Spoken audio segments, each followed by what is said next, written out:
Avis vascular centre మన దేశంలోనే the best varicose vein hospital.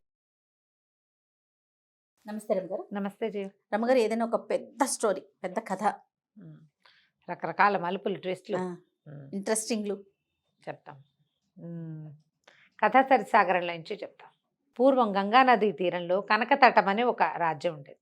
దానికి కనకవర్షుడు అనే ఒక ప్రభు ఉండేవాడు. ఈయన సర్పం వాసుకి, అనంతుల్లో వాసుకి సర్పం లేరు, ఆ నాగరాజు యొక్క మనవడట. ఆహా. నాగరాజుకి భూలోకంలో పుట్టిన ఒక కుమారుడి యొక్క కొడుకు.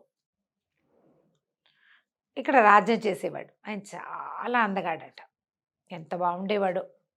అయితే ఒకసారి ఏమైందట, కోట బయట ఒక చిత్రకారుడు ఒక కాగితం అంటించాడు, ఒక మన ఫ్లెక్సీ లాంటిది పెట్టాడు. ఏంటంటే, నన్ను మించిన చిత్రకారుడు ఈ లోకంలో లేడు, ఈ చిత్రకారులను నన్ను జయించదలుచుకున్న వాళ్ళు పరీక్షించుకోవచ్చు అని. అయితే ఆ బయట ఉన్న సైనికులు, వాడు ఎవడో తెచ్చి ఒక ఫ్లెక్సీ పెట్టాడండి, ఇలా రాశాడు అనేసరికల్లా అతన్ని తీసుకురమ్మన్నారు. తీసుకురమ్మంటే రోలదేవుడు అతని పేరు, చిత్రకారుడి పేరు. అయితే రాజుని దర్శించగానే అతను ఏమన్నాడంటే, అయ్యా, అవజ్ఞతోటి కాదు, నేను మిమ్మల్ని దర్శించాలంటే నాకు సులువైన మార్గం ఇదే కనపడింది, అందుకని నేను ఇది ఇలా పెట్టాను, అంతేగాని ఇక్కడ మీ రాజ్యంలో ఉన్న చిత్రకారుల్ని ఛాలెంజ్ చేయటం నా ఉద్దేశం కాదని మర్యాదగా చక్కగా రాజుతో వినయంగా మాట్లాడాడు. మాట్లాడితే, సరే మీరు మంత్రులు వాళ్ళంతా ఏమన్నారంటే, నువ్వు చిత్రకారుడు అన్నావు కదా, మా రాజుగారి బొమ్మ వెయ్యి అనేసరికల్లా సరే సరంజామా అంతా అతను ఏదో సంచిలో కొని తెచ్చుకున్నాడు. ఒక పెద్ద పటం పట్టుకొచ్చారు. రాజు చాలా అద్భుతమైన అందమైన వాడు, ఎంత బాగున్నాడో ఆయన, మన్మధుడిలాగా ఉంటాడు, చాలా పెద్ద పర్సనాలిటీ, చాలా అద్భుతమైన కళ్ళు, చాలా చక్కటి ముఖం, అసలు ఆయన ఓవరాల్గా చాలా అందం. మొత్తం పిక్చర్ వేసాడు. వేశాక మంత్రులు వాళ్ళు ఆశ్చర్యపోయారు. రాజుకి అసలు ఫోటో ట్రూ కాపీ లాగా ఉంది పిక్చర్, ఎంత బాగా చేసావు, చాలా బాగుంది. అయితే మరి రాజుగారు ఒక్కరే ఉంటే చిత్రంలో బాగుండలా, రాణుల్లో ఎవరో ఒక రాణిది ఒక బొమ్మ వేయమన్నారు. రాణిగారులందరినీ చూశాడు ఆయన, చిత్రకారుడు కదా, ఆయనకు ఆ సౌందర్యం ఆకర్షిస్తే వేస్తాడు బొమ్మ అనేసరికల్లా ఇతను ఏమన్నాడు, ఈ రాణుల్లో ఒక్కళ్ళు కూడా ఈయన పక్కన పెట్టడానికి సరైన వాళ్ళు కాదు, ఈయన సౌందర్యంతో వాళ్ళు పోటీ పడలేరు అసలు, మరి చాలా అందమైన వాళ్ళని పెట్టాలి అనేసరికల్లా ఓ మంత్రి గారు అన్నాడు, మరి ఎవరైనా ఒక అందగత్తి పెట్టమంటే వేయబోయి చూద్దాం అన్నాడు. అనేసరికల్లా అప్పుడు ఇతను ఏం చెప్పాడంటే, ఒక అమ్మాయి పటం తీసి చూపించాడు. ఆ అమ్మాయి ఎవరంటే, విదర్భ రాజ్యంలో కుండినం అనే ఒక నగరం ఉంది, దానికి దేవశక్తి అనే రాజుగారు ఉన్నాడు. ఆయనకి మదన సుందరి అనే ఒక కూతురు ఉంది. మదన సుందరి, ఆ కూతురుది ఈ పిక్చర్. నేను ఇంతకుముందు ఆ రాజ్యానికి వెళ్ళాను, వెళ్ళినప్పుడు ఆ రాజుగారి దగ్గర చాలా పిక్చర్స్ వేసినప్పుడు అమ్మాయి చాలా సౌందర్యవతి, ఆమెకు తగిన వరుణ్ణి చూడాలనుకుంటున్నామని రాజుగారు చెప్పారు. అయితే ఒక రోజున ఆమె నన్ను కబురు చేసి పిలిపించింది. ఆవిడ విరహావస్థలో ఉంది, ఒక వ్యక్తిని ఎవరినో తలుచుకుంటూ చాలా బాధపడుతోంది. అప్పుడు ఆవిడ ఒక చిన్న బటన్ ఇచ్చి, ఈయన్ని చక్కగా మంచిగా వేసిపెట్టు ఈ పిక్చర్ నంది, నేను ఆ బొమ్మ వేశాను, ఆ వేసిన బొమ్మ ఈ రాజుగారిది, ఓహో, ఈ కనకవర్షుడిది. ఆమెకి పెళ్లి కుమారుల ఇంట్లో ఈ ఫోటో వచ్చింది, ఆ ఫోటో నచ్చింది ఆవిడికి అని చెప్పి, అప్పుడు ఆ పిక్చర్తో పాటుగా, ఆ చిత్రంతో పాటుగా నేను ఈ మదన సుందరి పిక్చర్ కూడా వేశానని ఇది చూపించాడు. ఆమె ఎంత సౌందర్యవతో, అప్సరస దిగొచ్చినట్టుగా ఉంది. సరే వీళ్ళు ఏమనుకున్నారు, బాగుంది కదా, ఇతనుని అడిగాడు, మరి ఈ అమ్మాయిని నాకు వివాహం చేసుకునేందుకు అవకాశం ఉందా ఏమిటి అని అడిగితే, మీ పటం వేశాను కదా, ఇప్పుడు అమ్మాయి దగ్గర నుంచి పటం తీసుకురాకూడదు, మిమ్మల్ని చూడగానే ఆ పటంలో ఉన్నది మీరేనని నాకు అర్థమైంది, ఎవరినైనా పంపించండి నాతో పాటు, నేను వెళ్ళి ఆ దేవశక్తి మహారాజుకు చెప్పి ఆ పిల్లని మీకు ఇప్పిస్తానన్నాడు. బాగుంది.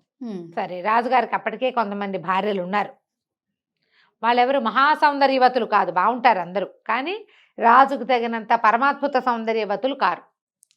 సరే, రోళదేవుడికి వెళ్ళి తనతో పాటు ఓ ఇద్దరు పరివ్రాజకులను ఎవరినో సహాయం తీసుకుని వెళ్ళి ఆ రాజుగారి దగ్గరికి వెళ్ళాడు, విదర్భ రాజ్యానికి, దేశానికి వెళ్తే రాజుకి చెప్పాడు, ఇట్లా ఫలానా రాజుగారు, నేను పేరు కనకవర్షుడు, నేను ఇట్లా వాసుకి మనవడు, మరి ఇలా కనకతటం అని చాలా పెద్ద రాజ్యం, చాలా సౌందర్యవంతుడు, రాణులు ఉన్నప్పటికీ మీ అమ్మాయిని మహాదేవిని చేయడానికి సిద్ధంగా ఉన్నాడు.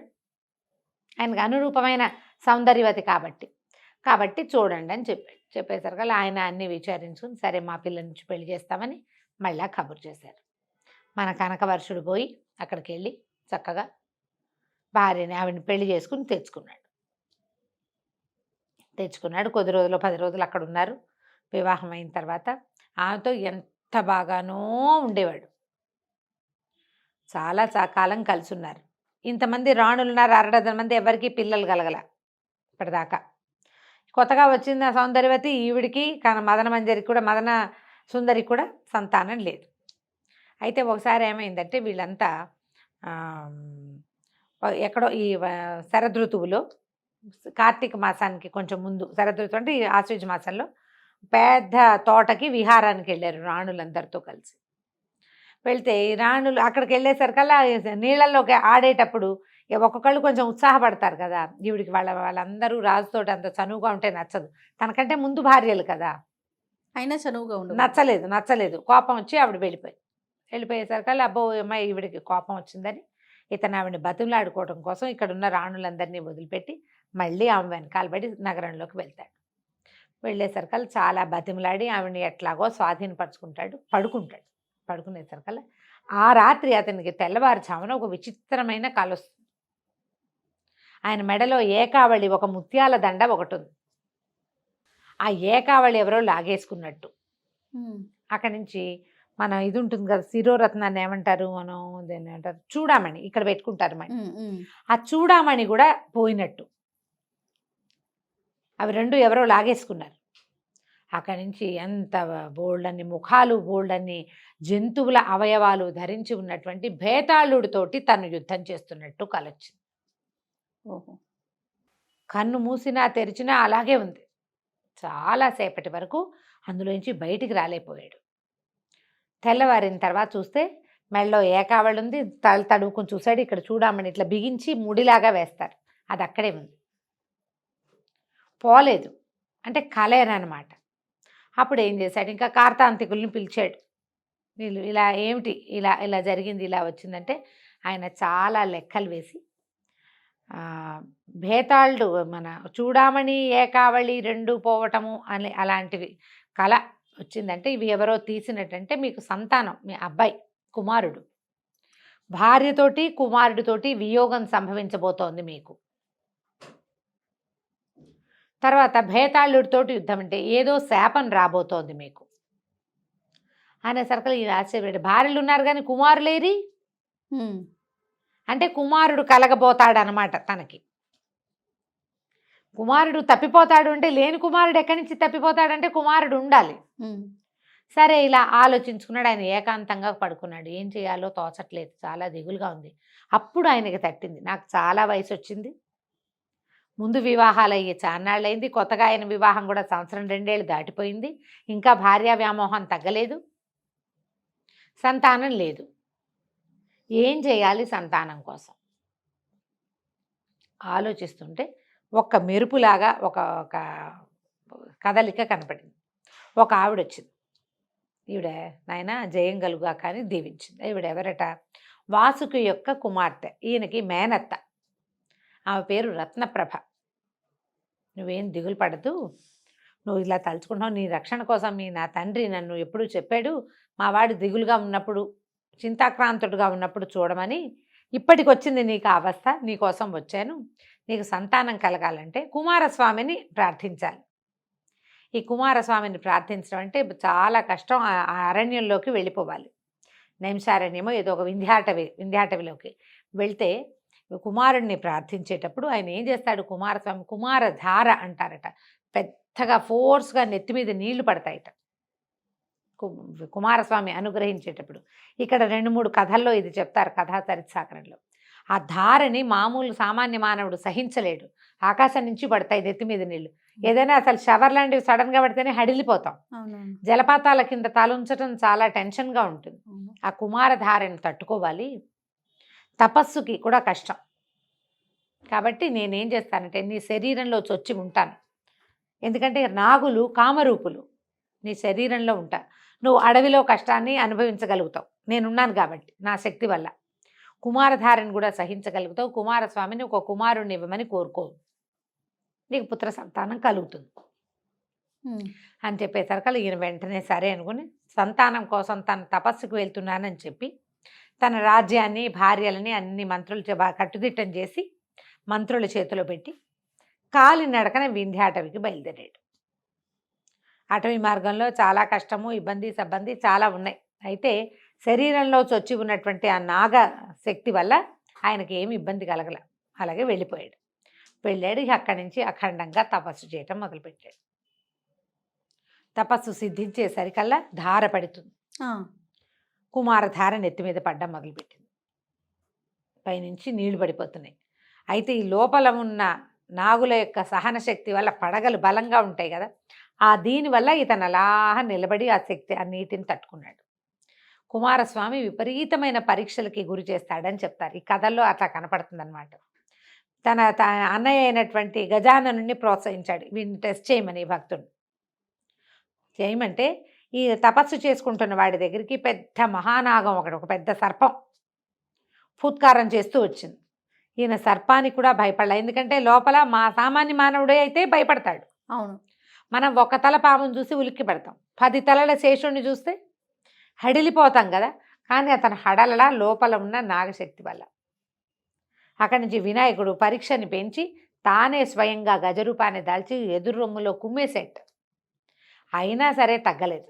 ఈయన వెనక్కి వెళ్ళక తనకి పరీక్షలు సంభవిస్తున్నాయని తెలుసుకుని నన్ను కరుణించమని వినాయకుడిని కూడా ప్రార్థించాడు. దాంతో వీడు గట్టి భక్తుడేనని సర్టిఫికెట్ ఇచ్చేసి వినాయకుడు వెళ్ళిపోయాడు. కుమారస్వామి చాలా సంతోషంగా ప్రత్యక్షమయ్యాడు.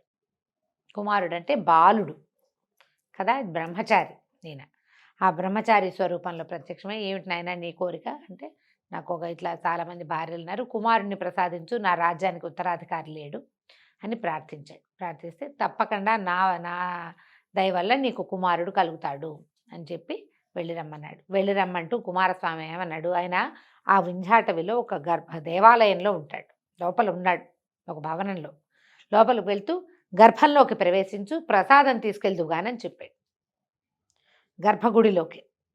సరే ఇతను ఏం చేశాడు, అలాగేనని ఎప్పటి నుంచో తపస్సులో ఉన్నాడు కదా, కాళ్ళు చేతులు మొహం కడుక్కుని దేవాలయ ప్రవేశం ఆ గర్భాలయ ప్రవేశం చేయబోయాడు. అయితే ఈయన శరీరంలో దాగి ఉన్నటువంటి నాగశక్తి స్త్రీ కదా, ఆవిడ ఇలా కుమారస్వామి ఎదురుపడడానికి భయం. ఆ గర్భంలోకి వెళ్ళటము అంటే ఆయనకి ఎదురుపడాల్సి వస్తుందని ఆమె తొలగిపోయిందట, పక్కకి వెళ్ళిపోయింది. రత్నప్రభ వెళ్ళిపోయేసరికల్లా ఈ సామాన్యంగా మానవీయ శక్తితోటే గర్భాలయ ప్రవేశం చేశాడు కనకవర్షుడు. లోపలికి వచ్చినటువంటి వాడు ఇందాక తను చూసినటువంటి ప్రచండ భక్తుడుగా కాకుండా సామాన్య మానవుడిగా తెలిసాడు కుమారస్వామికి. ఆయనకి వెంటనే వీడు ఏం చేసి తనని ఇంప్రెస్ చేశాడో అర్థమైపోయింది. ఆయన లోపలున్న నాగశక్తిని అప్పుడు ఆయన చూడలా, ఇప్పుడు చూసేశాడు. చూసేసి, నువ్వు కపటం చేసావు కాబట్టి, ఏ కోరికతోటి నువ్వు నా దగ్గరికి వచ్చావో ఆ కుమారుడు ఏ మహాదేవి యందు నీకు సంతానం కలుగుతుందో ఆమె నీకు దూరం అయిపోతారు అని శాపం ఇచ్చాడు. ఇచ్చేసరికల్లా ఇతను భయపడి పాదాలు పట్టుకున్నాడు, నన్ను రక్షించు, కరుణించు, ఇట్లా ఆవిడ నా మేనత్తే, నాకు ఇలా సహాయం చేసింది అని చాలా బతిమలాడాడు. బతిమలాడితే ఆయన ఏమన్నాడు, సంవత్సరం పాటు వియోగం తప్పదు, భార్యా వియోగం పుత్ర వియోగం తప్పవు, అయితే ఏడాదికి పరిమితం చేస్తున్నా, 3 మరణగండాలు తప్పించుకుంటేనే నువ్వు వాళ్ళని చేరగలుగుతావు అని చెప్పాడు. ఇది ఇప్పుడు ఏకావళి చూడామణి పోయినాయి. ఏకావళి అంటే భార్య, చూడామణి అంటే కొడుకు, వీళ్ళు మిస్ అయిపోతారు. బేతాళుడితో యుద్ధం చేస్తున్నట్టదేమో ఇలా 3 మరణగండాలు. ఇంకేం చేస్తాడు, పరమ దుఃఖంతో బయటకు వచ్చాడు. సంతానం కలుగుతుంది, కానీ భార్య కుమారుడు ఏమవుతారో, కుమారస్వామి చెప్పిన మాట తప్పుతుందా, దుఃఖంతో ఇంటికి వచ్చాడు. కానీ కొంతకాలానికి ఈ మహాదేవి అయినటువంటి అమ్మాయి మన మదన సుందరి గర్భవతి అయింది. ఎంతో సంతోషంగా పురజనులంతా కలిసి ఆవిడకి సీమంతాలు ఉత్సవాలు అన్నీ జరిపించారు. పుట్టింటి వాళ్ళు వచ్చారు, సవతులంతా సంతోషించారు. రాజ్యానికి ఉత్తరాధికారి వస్తున్నాడని పరమ సంతోషంగా ఉన్నారు. సరే గర్భవతి అయింది, నెలలు నిండినాయి, చక్కటి పిల్లవాడు పుట్టాడు. ఈ పిల్లాడి పుట్టిన తర్వాత 5 రోజులు గడిచింది. 6వ నాటి సాయంకాలం పిల్లవాడికి పాలిస్తోంది ఈవిడే. ఒక తటిల్లతలాగా ఒక స్త్రీ లోపలికి వచ్చింది. రావటం ఏమిటి, ఆ తల్లి ఒళ్ళో ఉన్న పిల్లాడిని లాగేసుకుంది, పరిగెత్తింది. మరి చెప్పాడు కదా ఆయన వెళ్ళిపోతుందని. పరిగెత్తేసరికల్లా అమ్మో నా పిల్లాడు, నా వదిలిపెట్టు నా పుత్రుడని ఆవిడ కూడా వెంటపడింది. వెంటపడేసరికి పరిగెడుతుంటే అందరూ చూస్తూనే ఉన్నారు. ప్రచండ వేగంతో పరిగెత్తేస్తున్న ఒక ఆవిడ, అవెవరో తెలీదు, పిల్లాడిని ఎత్తుకు పరిగెడుతోంది. రాణిగారు ఆ వెనకాల పరిగెడుతోంది. ఆవిడ పరిగెత్తుకుంటూ వెళ్ళి కమలాలతో నిండిన ఒక పెద్ద చెరువులో పిల్లవాడితో సహా దూకేసేసరికల్లా రాణిగారు ఆవేగంతో మామూలుగా పరిగెత్తలేదనుకో, చూస్తోందనుకో, నా పిల్లాడని గట్టు మీద నేను. కానీ ఆవిడ ఒక పరిగెడుతోంది కదా, ఆ ఉద్వేగం ఆపుకోలేక ఆవిడ నా పిల్లాడో అని ఆ నీళ్ళలోకి దూకేసింది. ఎంత గాలించినా రాణి కానీ పిల్లవాడు కానీ ఇక ఆ నదిలో ఆ చెరువులో దొరకల. రాజు పిల్లాడు, అదే రాజు రాణి పిల్లవాడు వెళ్ళిపోయారు. రాజు పిచ్చివాడైపోయాడు. ఆ భార్యని వదిలిపెట్టి ఉండలేడు ఆయన. కుమారుణ్ణి ఇంకంతే. ఇప్పుడు 3 మరణగండాలు దాటాలి. ఈయన రాజ్యంలోనే కూర్చుంటే మరణగండాలు ఎట్లా దాటుతాడు? మళ్ళీ కుమారస్వామి కోసమో ఎవరో ఒకళ్ళ కోసం ప్రయత్నం చేయడం కోసం ఎక్కడ ఈ సమస్యకి సమాధానం లభిస్తుందో తెలియక రాజ్యాన్ని విడిచిపెట్టి అడవుల్లో పడ్డాడు ఈయన. అడవుల్లో పడి తిరుగుతున్నాడు ఆయన, ఏమీ తోచక. పాపం వెళ్తుంటే ఏమైంది, ఒక్కడే వెళ్తున్నాడు, ఒక సింహం ఈయన మీద పడింది. మామూలుగా రాజు అనే సర్కల్ ఒక అత్తి కటారు, సూర్య కటారి, ఏదో చిన్నది పిడిబాకో ఏవో ఒకటి ఉంటాయి ఆయుధాలు. ఏ ఆయుధము లేదు ఆయన దగ్గర. ఎందుకంటే ఆయన వేటకి రాలేదు, పౌరుష ప్రదర్శన లేదు అక్కడ. ఒక నిస్సహాయ స్థితిలో తిరుగుతున్నాడు. ఇక ఈ సింహం వచ్చి పడేసరికల్లా అయిపోయాను అనుకుంటే ఈ లోపల ఏమైంది, తటాలున ఎక్కడి నుంచో వచ్చినటువంటి ఒక యోగి ఈ సింహాన్ని 2 ముక్కలుగా కోసేసాడు, కత్తి పెట్టి కొట్టేశాడు. సింహం పక్కకు పడిపోయింది. నేను ఆశ్చర్యపోయాడు. ఆయన ఎవరో, నువ్వు మహానుభావుడివి, నన్ను రక్షించావు, లేకపోతే నేను ఈ గండం తప్పేది కాదు, చచ్చిపోయేవాడిని నేను. ఆ పైగా ఈయనకి ఓపిక లేదు, సింహాన్ని ఎదిరించి పోరాడే సత్తా కూడా లేదు. అప్పుడు ఇతను ఏం చెప్పాడంటే, అయ్యా మీరు నన్ను గుర్తించలేదు, ఒక శ్రమణకుడిని ఇదివరకటి కాలంలో మీరు చేసిన సహాయం వల్ల నాకు ఇబ్బంది తీరిపోయింది, నాకు విద్యాధరత్వం సంప్రాప్తిస్తుందని ఈ అడవికి వచ్చి తపస్సు చేసుకుంటున్నాను, మిమ్మల్ని రక్షించాక నాకు విద్యాధరత్వం వస్తుందని నా గురువు చెప్పాడు, నేటితో నా శాపం కూడా తీరిపోయింది, నీ వల్లే నేను రక్షించబడ్డాను అని చెప్పి నాకు ఈ శరీరం కూడా పోతుంది, నేను విద్యాధరుణ్ణి అయిపోయి నా దారిని నేను వెళ్ళిపోతానన్నాడు. అనేసరికల్లా అప్పుడు ఈయన కనకవర్షుడు తనకి వచ్చినటువంటి ఇబ్బంది, ఈ పరిస్థితి గురించి చెప్పేసరికల్లా నాకు ఎక్కడ దొరుకుతుంది, నా భార్య ఎక్కడ దొరుకుతుంది, నా పిల్లాడు ఎక్కడ దొరుకుతాడంటే ఈయన ఏమన్నాడంటే, వింధ్యవాసిని సేవించు. వింధ్యవాసిని అనేది అమ్మవారు. వింధ్యాటవిలో కొండ మీద పైన ఉంటుందట ఆమె. వింధ్యవాసిని సేవించు, ఆమె ఈ కుమారస్వామి యొక్క శాపాన్ని తప్పించగలదు. ఆయన శపించాడు నేను, ఆ శాప విమోచనం లభిస్తుంది, లేదా సమాధానం లభిస్తుంది, నీ భార్య పిల్లాడు ఎక్కడున్నారో తెలుస్తారు ముందు మనకి అని చెప్పేసరికల్లా సరేనని అక్కడి నుంచి ఈ వింధ్యవాసిని కోసం బయలుదేరి వెళ్ళేసరికల్లా వింధ్యాటవిలో విపరీతంగా ఏనుగులు 4 దంతాలుండా ఉంటాయి అక్కడ. అయితే ఏమైంది, ఆ అడవిలో ప్రయాణిస్తుంటే ఆ అడవిలో ప్రయాణాలకి ఒక్కళ్ళే ఎప్పుడు వెళ్ళరు. ఎప్పుడు కూడా లోకశాస్త్రం ఏంటంటే అడవిలో వెళ్ళేటప్పుడు 4 కలిసి వెళ్ళాలి. ఒక్కళ్ళే వెళ్ళేటప్పటికి వీళ్ళకి దాని పైగా వాటిని ఎట్లా బీట్ చేయాలి, అడవిలో జంతువుల ప్రవర్తనలు అవి తెలియ. వేటకెళ్ళేటప్పుడు రాజులు కూడా ఏం చేసేవాళ్ళు, ప్రత్యేకంగా వేట కుక్కలు, వేటగాళ్ళు, అడవి ఆనుపాను తెలిసిన వాళ్ళు, ఇవి ఏనుగులు సంచరించే మార్గమా, పుల్లు సంచరించే ప్రదేశమా, ఎక్కడ లేళ్ళు ఉంటాయి, ఎక్కడ దుప్పులు ఉంటాయి, అది తెలిసి ఉంటారు. ఈయనకేం తెలుసు, గుడ్డెత్తు చేలో పడ్డట్టు వెళ్ళిపోతున్నాడు. ఏనుగులు సంచరించే ఒక మార్గంలోకి వెళ్ళిపోయేసరికల్లా ఒక ఆడ ఏనుగు వెనకాల పరిగెడుతున్నటువంటి ఒక మగ ఏనుగును ఢీకొన్నాడు. కాస్తుంటే చంపేసేదే, ఆ 4 దంతాలకి చిక్కితే చాలా ప్రమాదం అయ్యేది. అది తన తొండంతో చుట్టి విసిరేసేసింది. ఈయన అదృష్టం బాగుండి కొమ్మలకు ఇరుక్కుని బతికేశాడు. రెండోసారి గండాన్ని తప్పించుకున్నాడు. అక్కడి నుంచి ఏమైంది, ఇంకా ముందుకు వెళ్తూ ఉండగా శబర వాళ్ళు, అది శబర జాతి వాళ్ళు ఇవన్నీ పట్టేసుకున్నారు. ఈ ఏనుగు తర్వాత తప్పించుకోగానే వాళ్ళకి దొరికేశాడు. వాళ్ళు వలలు వేసి పెడతారు, ఎవరైనా మానవులు దొరికితే అని పట్టుకుంటారు. పట్టుకున్న తర్వాత తీరా చూస్తే ఇది సర్వలక్షణ శోభితంగా ఉన్నాడు ఈయన. ఈయన చాలా అందగాడని చెప్పుకున్నాం కదా. ఇప్పుడు ఏదో అన్నం తినక, ఆహారం సరిగ్గా తీసుకోకపోయినా, అలంకారాలు లేకపోయినా సహజసిద్ధమైన సౌందర్యం ఎక్కడికి పోతుంది? వాళ్ళేమనుకున్నారు, ఇంత లక్షణంగా ఉన్నాడు, ఈయన్ని అమ్మవారికి బలిద్దాం అనుకున్నారు. బలి చేయాలి మరి. బలి ఇవ్వడానికి వేళ్ళు కాళ్ళు అన్నీ చూసారు, ఎక్కడా దెబ్బలు గాయాలు లేవు, అన్ని అవయవాలు సరిగ్గా ఉన్నాయి. శబరలు పట్టేసుకున్నారు. సవర శబర ఇలా రెండు పేర్లు వేరువేరుగా ఉంటాయి. ఇప్పుడు సవర్లు అంటారు, శబర జాతి అదొక కోయ జాతి అనమాట. అక్కడి నుంచి ఈ శాంబరి మంత్రం అలాంటివి వింటూ ఉంటాం. అవును. ఈ శబర వాళ్ళు పట్టేశారు, పట్టి ఇతను పట్టుకుపోయారు, ఓ చోట కట్టేశారు. తర్వాత వాళ్ళు పూజకి అన్నిటికీ ఏర్పాట్లు చేసుకున్నారు. ఏర్పాట్లు చేసుకుని ఈయన్ని బలి ఇవ్వడానికి సిద్ధం చేశారు. బలి ఇచ్చే సమయానికి మళ్ళీ ఒక తటిల్లతలాగా ఒక మెరుపు వచ్చి ఆవిడ రత్నప్రభ వచ్చింది. రత్నప్రభ రావటం ఏమిటి, వెంటనే ఈయన కట్లు ఊడిపోయినాయి. ఈయన వాసుకి యొక్క మనవడని తెలుసుకున్న శబర రాజు కూడా, అయ్యో మీరు మాకు చాలా సహాయం చేశారు ఎన్నోసార్లు నాయన. సర్పాలు నాగులు శబరలకి స్నేహంగా ఉంటారు.